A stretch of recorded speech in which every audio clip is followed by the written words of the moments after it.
and you've been communicating with your family, and you tend to build relationships in your workplace. And now with the lockdown, these relationships are either um, temporarily on hold, or how are folks managing their relationships on their job since those who are no longer going in, those who are working remotely. Yes. So you have we're going to start with the example of uh, the Mike Bloomberg campaign. Yes. Did you want to read that section, or you Sure. Or we can just talk about talk it. about it? I Okay, can go do a ahead. little bit of both. All right. So, Mike Bloomberg, the former runner-up for the presidential election, Well, well, he's no longer in the running anymore, but former candidate. excuse me. But he actually, there's a big scandal going on, a big lawsuit going on against him because he promised about 2,000 employees that were working on his campaign to be fully compensated up until this November for a whole year's worth of time, including their health insurance, all of that. But with all of this going on, he's actually, gone back on his promise. And all of those people who either, turned down different other jobs or turned down law school or whatever it was, now they are completely left out to fend for themselves. And this is obviously a really big issue because a lot of people plan their lives around the promise that they were going to get paid up until this point. And now, without that compensation coming in, it's like, where does it leave them, especially during a time like this?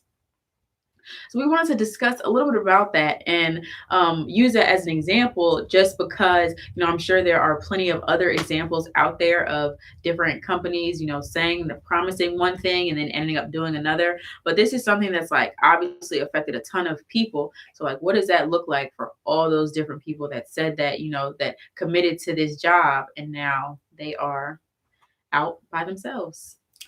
And also, I can definitely identify with this because one of my good friends, John Thompson, who is a juvenile lifer, he got a job on the Mike Bloomberg campaign, and he was actually making a very good salary, $6,000 a month. He was the highest paid juvenile lifer in the city when this campaign started, and that kind of money really changed his life. And it was projected out until November that he was going to have a very good year, and then using the the cachet of being a community organizer on a campaign like that could have helped him to move into a much better position.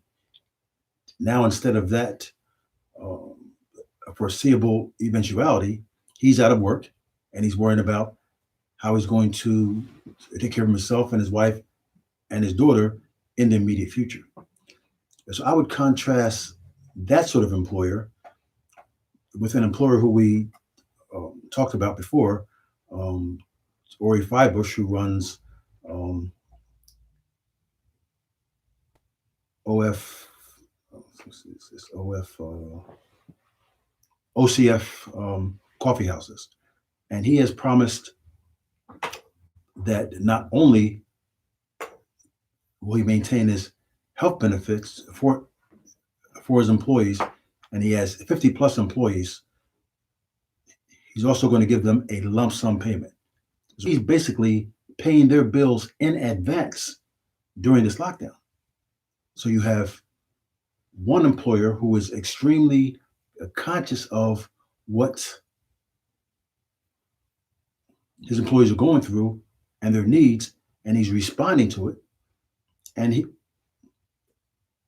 while he may be the owner of a string of coffee houses, his wealth is not on the level of a Mike Bloomberg, Mm-hmm. who's Billions. worth, yeah, I think 49.8 billion was the figure we came up with. So I wanted to read a part of an article on Mike Bloomberg because this is, like John Dye said, to be worth billions and to literally just leave so many people just high and dry is really, really devastating.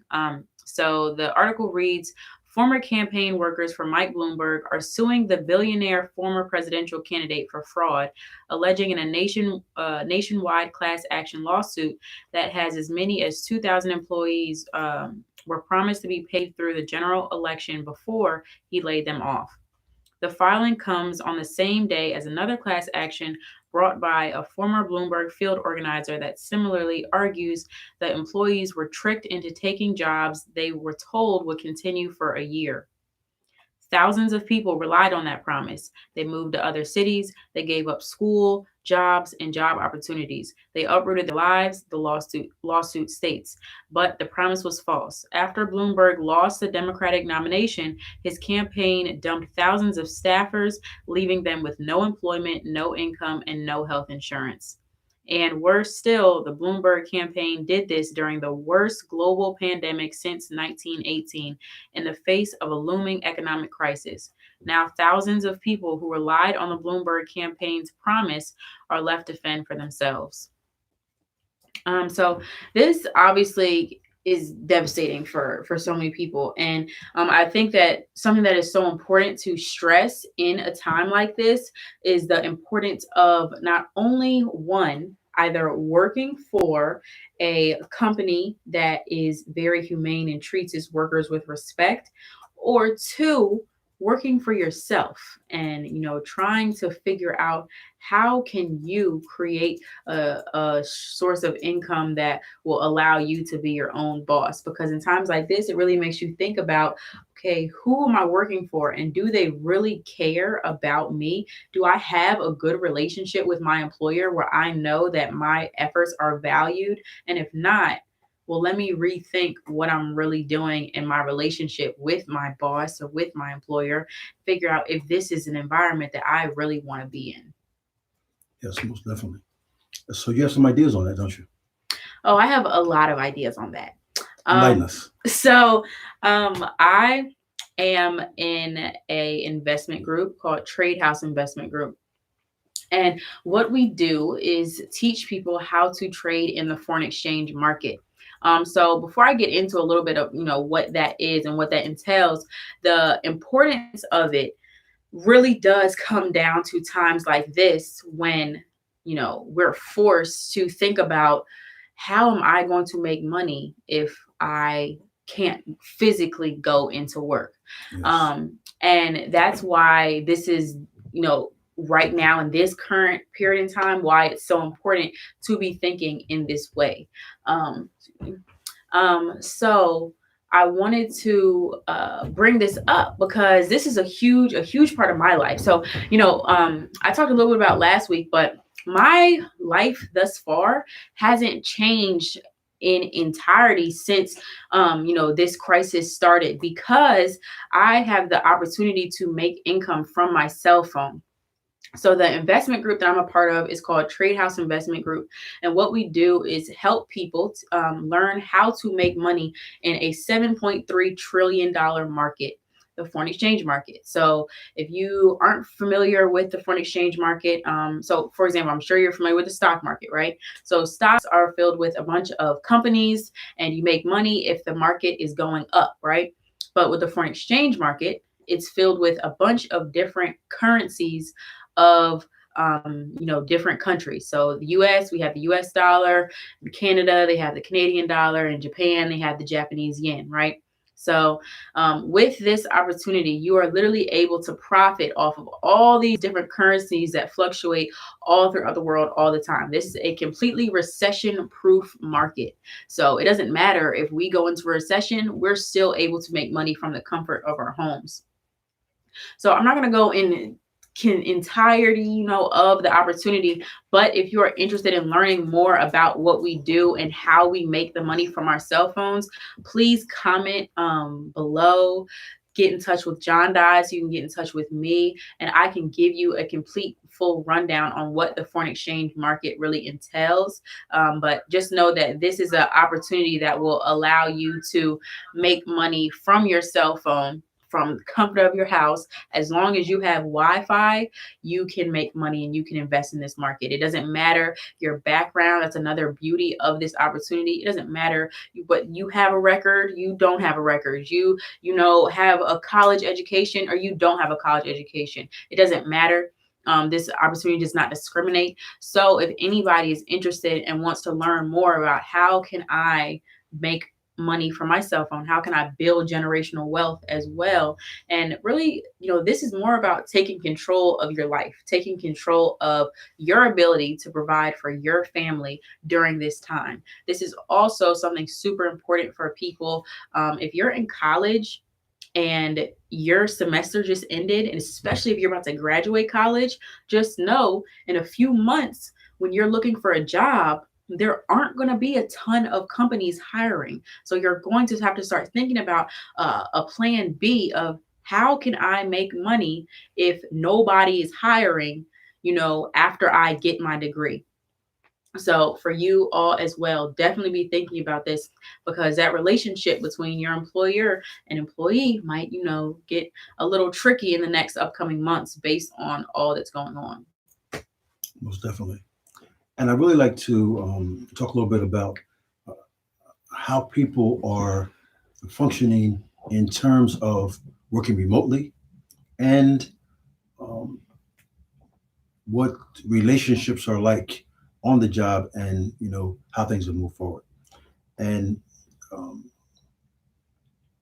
I can start with my own situation.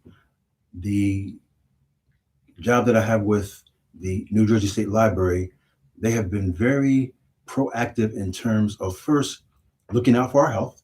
You know, at first, certain people were asked if they wanted to work remotely, and they worked it out so that, um, like, for example, you had the guys on the maintenance staff.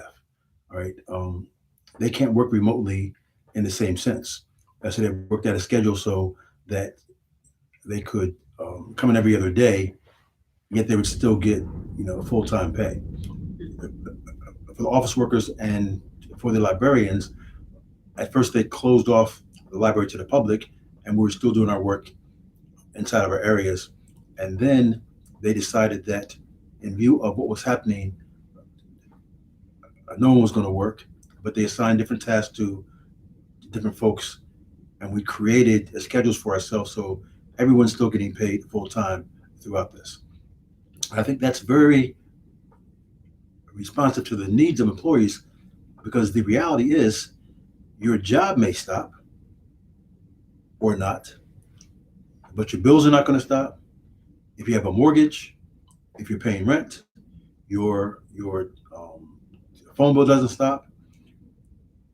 There's been some conversation about um, PICO and PGW deferring bills, but no one has said that you don't have to pay bills. Mhm. So your bills continue, and the main bill you have, that is essential, is a food bill. And for anybody who has shopped, um, shopping has been extremely crazy for the last couple of weeks, and now they're instituting different rules about they have lines on the floor where you're 6 feet apart. And I definitely like to shout out certain workers who have been really integral to things continuing to move forward while this is going on. And folks who work in the supermarkets are foremost among them. I mean, they have probably the hardest job dealing with folks who are intent upon feeding themselves, who are not realizing that the shortages of goods are not due to the store employer, it's store employee, it's a supplier. They've been extremely patient and move forward. Also, hospital workers.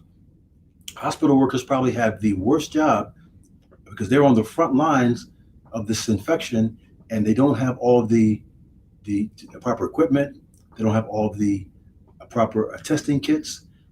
So if anybody is working in a hospital, working in a food store, and would like to um, send us a comment or a message, that would be greatly appreciated. You have any thoughts on those two areas? Yeah, I was just gonna say, talk about my experience. So yes, I do trade in the foreign exchange market, but I'm also a personal trainer as well, and I'm building my own fitness brand called Get Mo Fit. But I also currently work at a gym, and just like the gym to employee ratio and all of what's going on with that thus far, I think that it's very good that although a lot of gyms have closed, the employees there, at least for my gym specifically, and at least smaller studio gyms, not like the big franchises like Planet Fitness and LA Fitness, but I work at a gym called A Game Performance Fitness and Performance in Flowertown, and what we've been able to do is really set up all of our virtual classes through Zoom or Facebook Live. So a lot of the employees are still, able to work, but it's just virtual.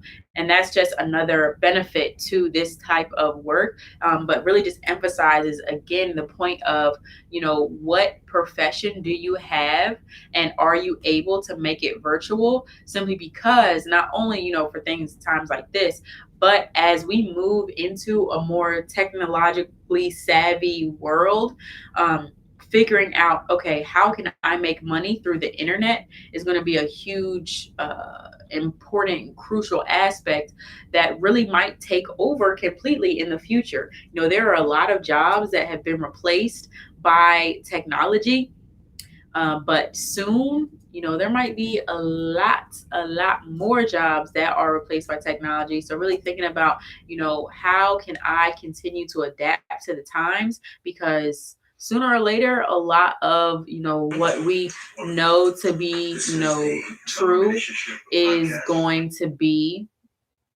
the reality for everybody. It's going to be very different. It's going to look very different in terms of how you can make money, and the best ways to make money and the most efficient ways to make money. So at the end of the day, you want your money to be able to work, necessarily always work for your money, because then you're limited in the actual amount of money that you can make.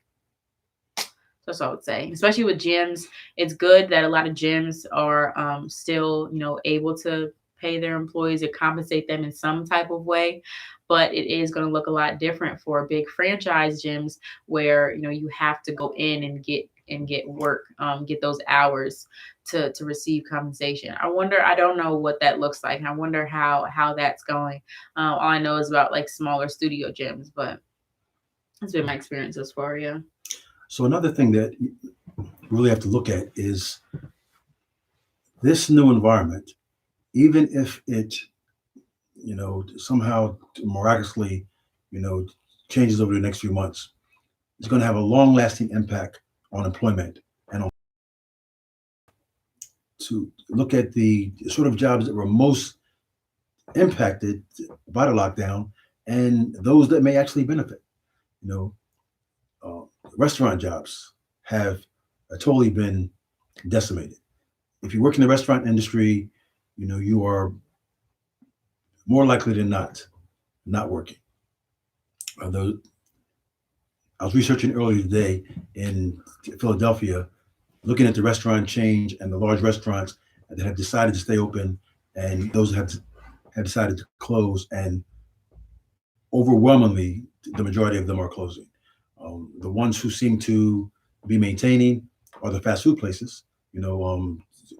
McDonald's, Checkers, um, KFC, Dunkin' Donuts, places that have a drive-in capability, Mhm. they seem to be doing extremely well.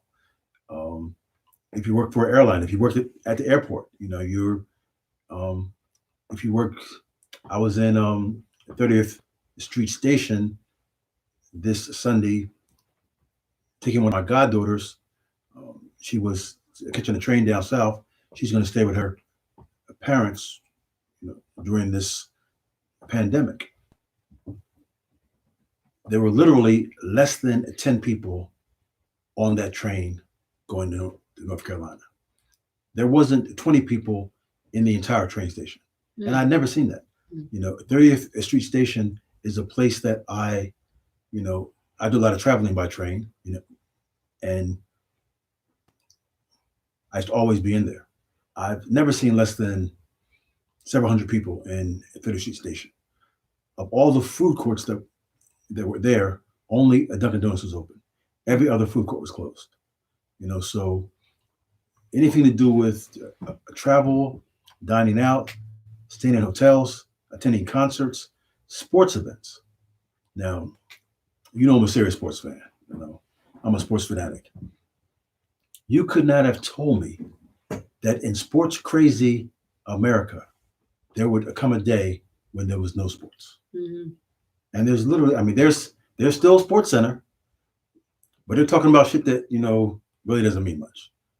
They're talking about, football to come. They don't even talk about basketball anymore because the reality is the NBA season is likely shot. And they're not going to finish the season. It probably won't be a playoff. If it does come back, it'll be like almost next season. Mm-hmm. So sporting events across the board are dead because sporting events depends upon huge amounts of people to get revenue. Mm-hmm. Sports stadiums are 15, 18, and 20,000 people. Football stadiums are 60, 70, 80,000 people. That kind of congregating is a thing of the past for the foreseeable future. The companies that are going to be big winners are the healthcare providers. If you have stock in any healthcare provider, you're going to make money. Supermarket chains, pharmaceutical companies. Even when you look at schools, all the schools are closed. Elementary schools, high schools, colleges. Yes. Everybody's stuck at home. So video game companies, anything to do with online is going to do very well in this environment. Financial Times, which is a magazine which really charts finances across the country, says that tech companies are still hiring feverishly as they move to take advantage of a world that's shifting to digital. Companies like Zoom, their stock has to be going up immensely. In my job, that's how we're having our meetings, through Zoom. So Zoom, Skype. I think that Google's gonna, they're already huge. They're gonna get even big. That what's it called? Google Chat. Any of the companies that will enable folks to communicate, yes, from a distance, is going to be huge. FaceTime. Yes, yes, yeah. FaceTime. And I would think that the companies that have the finances to last through this, they're going to do extremely well. And who are those companies? Amazon, Google, Apple, Microsoft, Netflix, all those companies, they're going to have the clout and they're going to have the funds to, if this lasted a couple of years, they can maintain. But so many little companies are going to go under. When I think about the restaurants across the city who still got to pay rent, or if they own a building, they got to pay mortgage, but they have no income. And they have no income for the foreseeable future. What are they going to do? When I think about us here at TCRC Philly and nonprofits across the city, and not just a nonprofit, for-profit companies who have large offices, who have large payrolls, who have large monthly expenses, and now they're closed down and they have no income coming in. So the relationships in between that are in those companies, they are going to be severely tested. They're going to be put to the test in terms of, can a company survive, and can people adapt to a new environment? Because another reality is that the job market is going to be extremely tight. Mhm. I think with all of those are some really good points, and just in terms of which companies are really going to thrive throughout this period and which ones really might end up going under, is super important to think about. I would say that even for those that run businesses like restaurants or anything where you have to physically be there to be to make money, to even start thinking about, okay, yes, I have this business that, can make me money. Eventually it's going to start again making money after all of this is over. But even until then, do I want to rely on that one source of income in order to help my business, in order to pay my employees? I think that unfortunately, unlike Mike Bloomberg, who has the money to help He has the all of those resources. people, Yes. has those resources, but just decided not to. A lot of those employers don't. They really just don't have the money to help their employees. And although it's sad, and it's really is just a part of what has to come with it. So I don't want to put out and make it seem like, oh, if your employee I mean if your employer doesn't help you in any way, they're just a terrible employer. They really might not have the resources to help you, and that is absolutely a very apparent issue that could be happening right now. But for those employers who are out there who really do maybe have the resources to help their employees and just choose not to, just to kind of save themselves, that's when you really have to start thinking about, okay, am I really a part of something that I want to be a part of? Or am I dealing with an employer who is really doesn't care about me, my family at all? Am I just a body? Am I just a number to make them money? And then, when I'm not needed anymore, they just toss me to the side. But also, you're talking about Amazon and Google and all that. Amazon is going through the Yes. roof right Yes. They're now. going to be Like, huge. Amazon is it. Not only, the delivery workers, they most of the time they're only driving around, just one person in a Yes. truck driving So it's an around, ideal job. right, dropping these deliveries off so they can still congregate at work because it's really just one person. But in addition to that, all of the people, all of what Amazon is, it's literally just a third party where, let's say I wanted to sell some face masks. I, get my price of the face mask. I got to give Amazon a cut on, what I'm selling. And then other than that, they, ship it out to them. But that's all they do. That's all they really provide is the shipping Yeah, they are services. manufacturers. Yes. So, um, thinking about, okay, well, what are the products that I have? What could I maybe work through Amazon, or what could I work through a second party, a third party like that? So that way you're still able to make money because, again, like I said, the digital age, that we're really, really, really moving into very rapidly because of this virus is going to be the thing that really will, determine whether or not you really make it through this period, and like what state you make it through stage. Yes.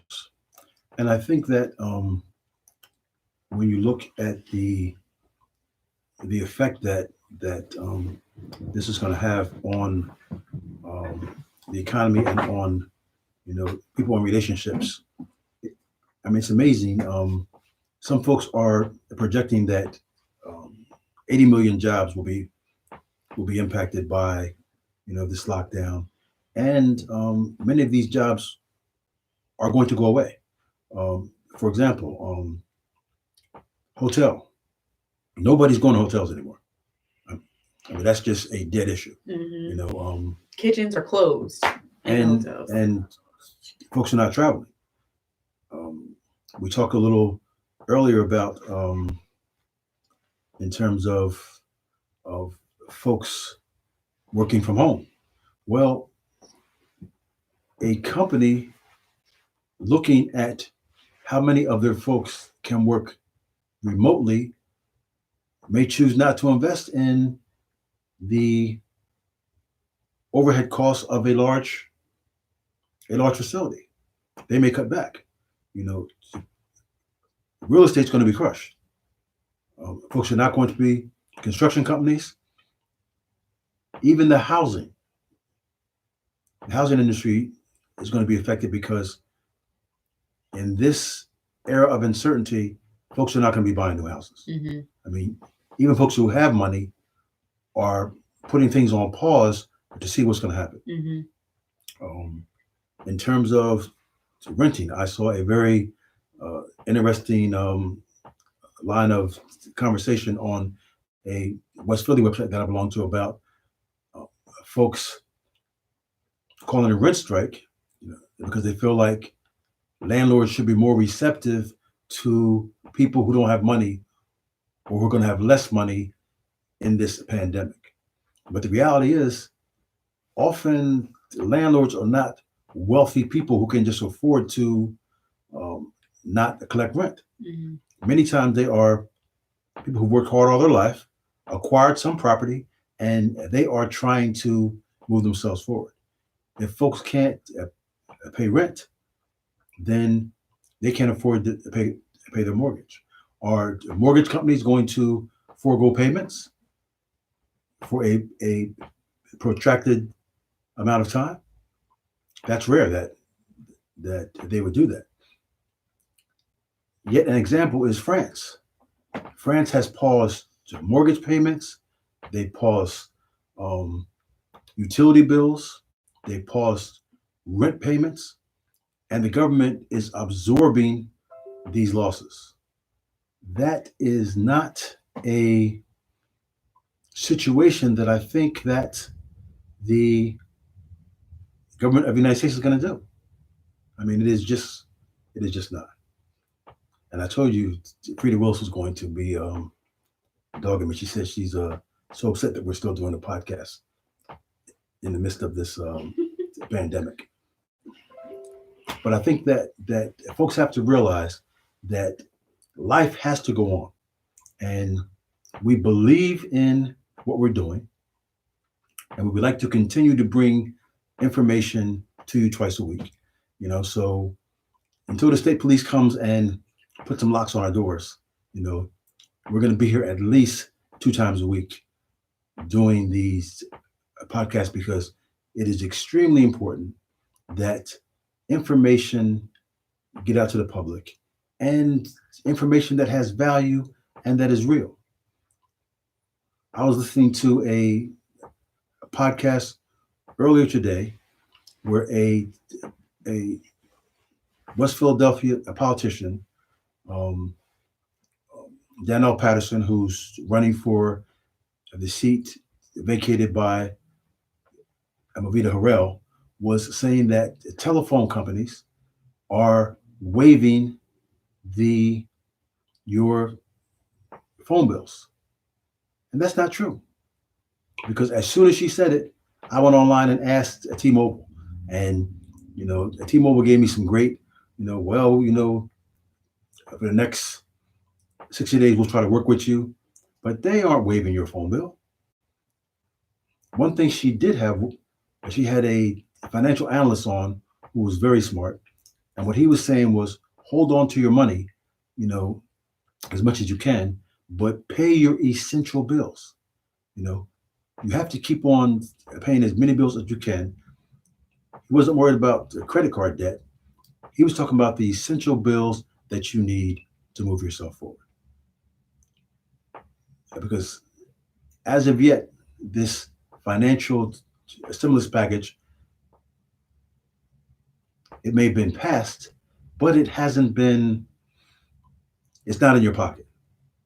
And even when it does come, it's only $1,200 per adult and $500 per kid. How long is that going to last? Most of us have monthly expenses that are higher than that, Mm-hmm. which is why we work. So it doesn't matter what the government is promising. The reality is, as a country, we have some really tough times ahead of us. Yeah, for sure. I also wanted to add to that, when, if and when we receive these checks from the government, it is of the utmost importance that we really utilize them strategically, trying to figure out how to make more money with the money given is going to be a really smart move for people to do. Now, speaking specifically for our community, as a Black community, a lot of times we do not use our money in the most effective way. And specifically, if you have a relationship with your employer who, has maybe laid you off for a little while or just cut back your hours or whatever the case is, you really want to be thinking about, how can I sustain myself if this lasts longer than we, expected. If it's more than 2 weeks, which I kind of think it's gonna be more than 2 weeks. But It's thinking going to be about, more than 2 months. yeah, it really might, and that's really the craziest thing about this. But really thinking about that, all right, hypothetically, let's say we're stuck in this situation for the next 2 months Or more. or more. You need to use that $1,000 to your benefit. And not to say, like, you probably can't go out and buy that much, well, the stores are closed. But like, even online shopping, it's probably not the smartest to spend it on online shopping. You can't go anywhere anyway. What do you need new clothes for?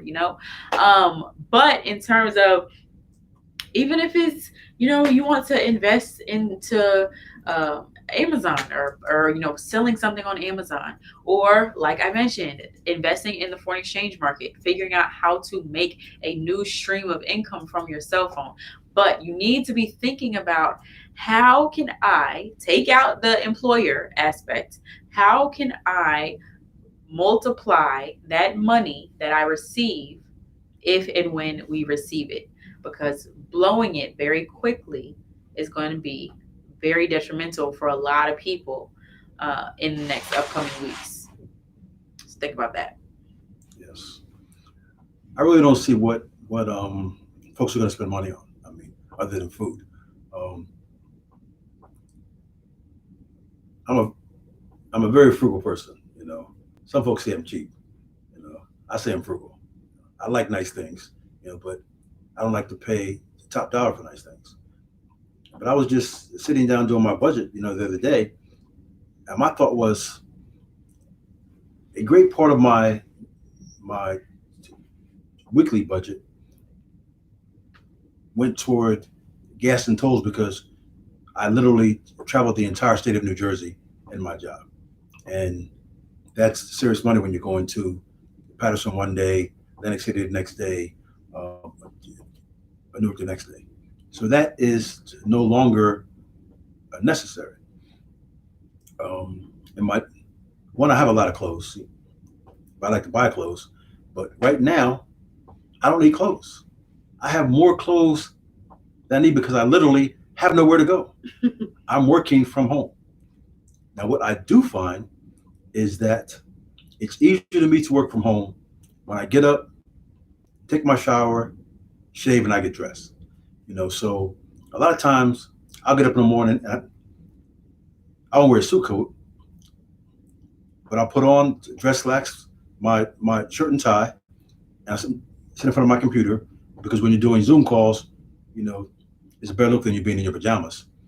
But even if I don't have a Zoom call schedule, for me personally, when I get dressed for work, then I sit out my computer and I work. On the days when I'm, I kick back in my leisure clothes and I got YouTube on playing, Gerald Levert in the background, and it doesn't work for me. So I think that for folks who are working at home, you have to set up a a schedule and a regiment. So inside of your mind, you can get the work done. Working from home is good, but it requires a discipline because home is where you relax at. Mhm. Home is not where you work at. And I find that I have to set a schedule and work during my scheduled work hours, or I find myself going downstairs, making something to eat and doing some shit that you wouldn't do during work time. Mhm. So I think that we really have to look at the changed circumstances, and this has changed circumstances for almost every aspect of our life. For working remotely, for folks who are going out into the world, and yes, well, I'm sorry, I had to laugh. One of my friends just um, posted something, and I was talking about going out in the world. And my next thought was, if you're going to wear a mask, or, how can you acquire a mask because, there's a shortage of masks. And the friend that came to Rudd, he sent me a picture of this guy who has taken baby diapers and you see him there? Yes. He's wearing a baby diaper as a mask and it looks very effective. And another thing was we were doing a remote Zoom meeting this Sunday at Ujima.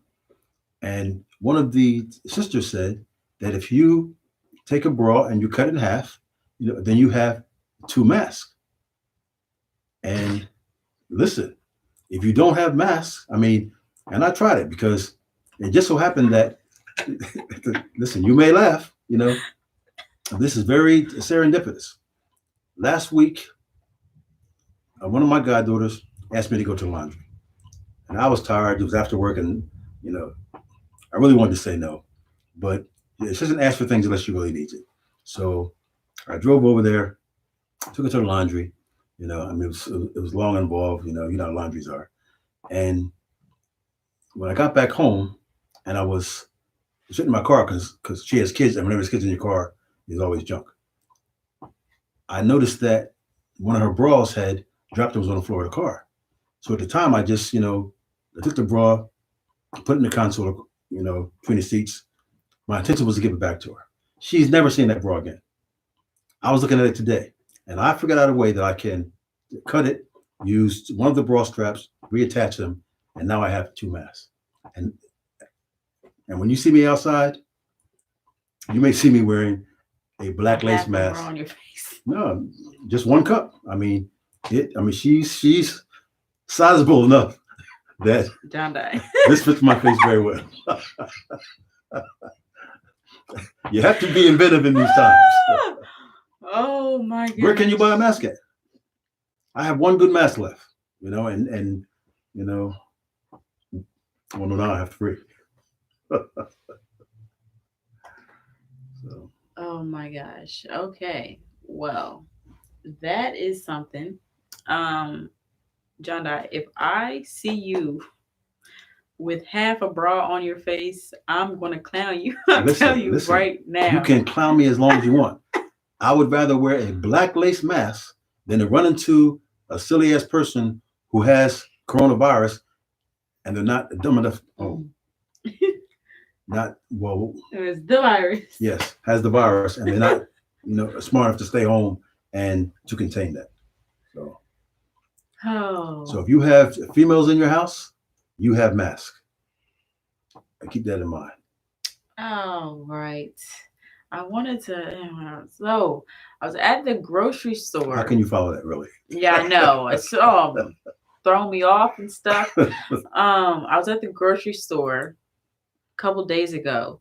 I was walking around, and I was really just had to stop for a second and think about, like, when you walk around the grocery store now, it's people masked up, yes, gloved up. Yes. I saw one person walking around with this high-tech mask on. I'm like, where did you even find that? Like, I really wanted to stop and Mass like, manufacturers are going to make money oh yeah, absolutely, absolutely. So yeah, if you want to get in the mass business right now, you'd probably make a killing. as ex bank robber. I'm something of an authority on mass. We got to talk about that. um, okay. I wanted to say yes. So one, that industry booming right now, right? But if you really stop to think about like this is a part of history. We're literally living in history right now. What is going on is all going to be read about in history textbooks in the next few years, right? And thinking about all these different employers who have laid people off going to be read about in textbooks. All these different industries that are booming who, they're kind of an employer, not really an employer, just like a manufacturer or whatever it is. They're going to be read about in history textbooks. So really thinking about where do you want to be in that side of history? Do you want to be on the side of people who, they had an employer, they got laid off, and now they're kind of just there to fend for themselves? Or are you going to really use this chaos and really draw opportunity out of it and create your own legacy, your own story throughout this opportunity, and create whatever it is that you want to create in this world through this chaotic time? Because oftentimes it's so easy to kind of just like fall back and be like, oh, like all this stuff is happening to me, I can't take control of this, it's just too much going on. But instead of looking at it like that, really looking at it in a way of, you know what, I did have this employer, my relationship with them was not good, they laid me off, they cut my hours, whatever it was, but now I have the opportunity to try and do something else, take a different path for my life, and really turn things around. Turn things around so that way when this is written, in textbooks years to come, you're on the side of I was able to flourish during this time. Normally during recessions, there's always a group of people who flourish during these type of times instead of allow it to really set them back completely. So thinking about that in terms of what side are you going to be on? Are you going to really try and use this time to flourish, or are you going to let all of this chaoticness just make you just stop life and stop pushing forward and stop excelling and leveling up? Yes. And when we talk about just how life has changed, just in the initial few weeks of this lockdown, in the city of Philadelphia, crime has dropped. Shootings are down, um, drug violations are down. Drug violations are down almost 70%. Rape is down 55%. Because think about it, um, Everyone's in the house. yeah. Not only that, I mean, even if a person had that thought, They're like, I'm not trying to get the virus. yes. Aggravated assault are down. Burglaries are down by a third. Thefts are down. Traffic patterns. There's no traffic jams. You know, There's no traffic. it is no traffic. 5 p.m. prime time. You can get down Lincoln Drive in Yes. 5 minutes. And I've never, so when we think about the negative effects of a lockdown, you also need to think about some positive effects. And yes, there has been, and there's going to continue to be a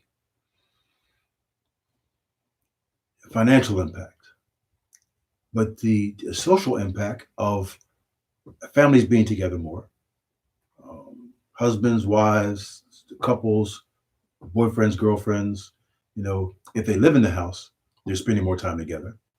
And if they don't live together, then perhaps they're having communication through social media, they're FaceTiming, or they're learning to live and function more independently. Hmm. And that could be a very good thing. I think that many times there are some women who are dependent upon men, you know, as they move through the world. This is the chance for them to be more independent. There are some men who are, you know, extremely needy when it comes to relationships. But that has to be lessened due to social distancing and the fact that you are just not out and about. So there's some very, very good things that one can see from this lockdown as we move forward. And I think that next week we're going to talk about the impact on education and children, homeschooling, and the family.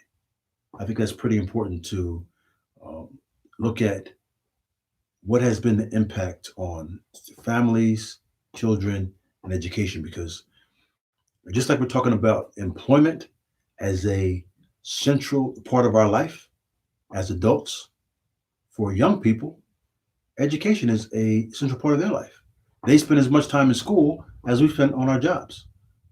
I mean, that is their job, No, literally, that's their job. you know. So, what has been the impact on them? Hmm. And that's going to be a very important discussion. And what I'm really hoping is that by next Wednesday, we have our blog. We have blogradio.com. We're going to see how we can um, bring that to the table in addition to our YouTube and our Facebook, so we can have some real interaction with our audience and also expand our audience. Yeah, but to just piggyback a little bit off that, so in the, like John I said, in the same way that adults have their employers, that is their job. Kids have their teachers and their educators, and that is school is their job, at least up until the time that they're 18. And we're going to be diving into a little bit about what that type of relationship looks like during this time, because in the same way that we're able to see the employers that are very humane, and they value their students, I mean they value their workers, and the work that they put into their company or organization, we're also going to see a lot of, okay, well, what are the teachers like? What's the relationship with the teachers? What's the relationship of the administration to the students? And how are they really diving in to take control of the situation and take care of the students and what they're learning? So we're going to be looking a little bit into that, and how is that going to affect so many different students across the nation, at every single level. What is that going to look like? Because a lot of online classes might not be really up to par in the way that they should be. Yes. And a lot of kids might suffer a lot during this time and might fall behind because they aren't able to physically be present in the classroom. So we'll be taking a little bit dive into that and what that all will entail between the relationships between the teachers and the students. And also now that a lot of parents are having to step into that role a lot, more so. So we'll be looking at all of that and just like the value of the teacher and how that relationship is really going to thrive or demolish during this time. And also what folks are doing to homeschool their kids, you know, how much effort they are putting into it, what sort of curriculums they're devising. Because I think that some parents have been extremely um, proactive in saying, my child is used to a full day of school. While I may not be able to do a full day, I can do X amount of hours, and in an intense session, make sure that they're still learning. So, so we're definitely going to explore that. Any closing words? I do just want to kind of reiterate a little bit of like the main topics that we discussed, and just in terms of one, all right, what is your relationship like with your employer? How has it been if you are an employer? how have you been treating your employees during this time, and how can you improve? Even if you do have to lay people off or cut back hours, making sure they know that one, they are appreciated, that their work is not taken for granted, but just really being open and honest about what has to happen because of this virus and what it's all causing. So one, just being open and honest about that, and just one, to help your company's what's the word? Well, No, the company's reputation. oh, You want to be able to protect your public reputation. relations. Yes, public relation. You want to know that, oh, if I sign up with this company, they're going to take care of me. So really representing yourself in that way and making sure that your values are really at the forefront of how you're treating your employees during this time. But for the employees out there, remembering, okay, this is a really crucial time. How can I find out how to make money during doing something that might not be very traditional for you? You might be new to you making money online, but it's going to be super, super important during times like this, and just moving forward with the digital technology that is encompassing this world at this point, and figuring out, how can I make money from my phone, because, or how can I make money from the internet, or whatever the case is, just so if something like this were to ever happen again, you're not in this position. Because even if nothing like this ever happens again, you still want to make sure that you have the power, you have the control to uh control your situation. You want to be able to be in control of your own life. You don't want your employer to determine whether or not you could put food on your table. So really thinking about, what are ways that I can take control of my own financial situation, and really provide for my family, provide for myself in that way.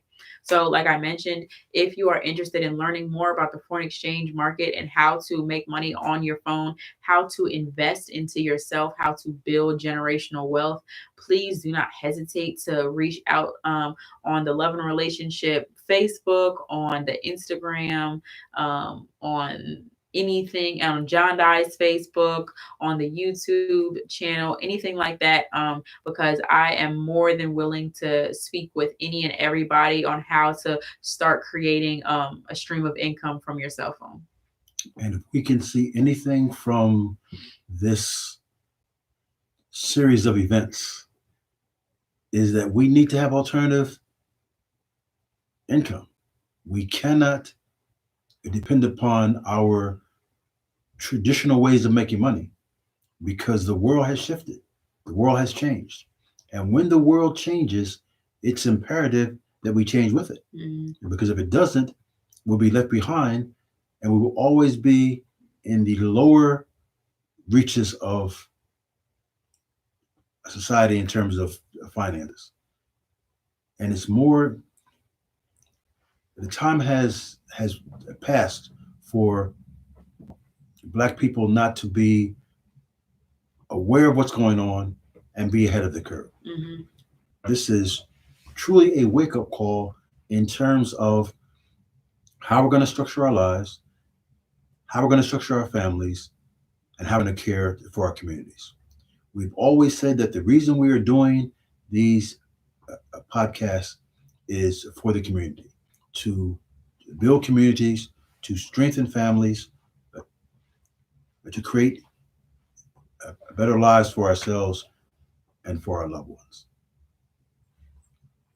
At this time in history, at this time in our life, we must really, with a clear mind, chart a path and move strongly in that direction. As always, in closing, we wish you peace, power, and respect.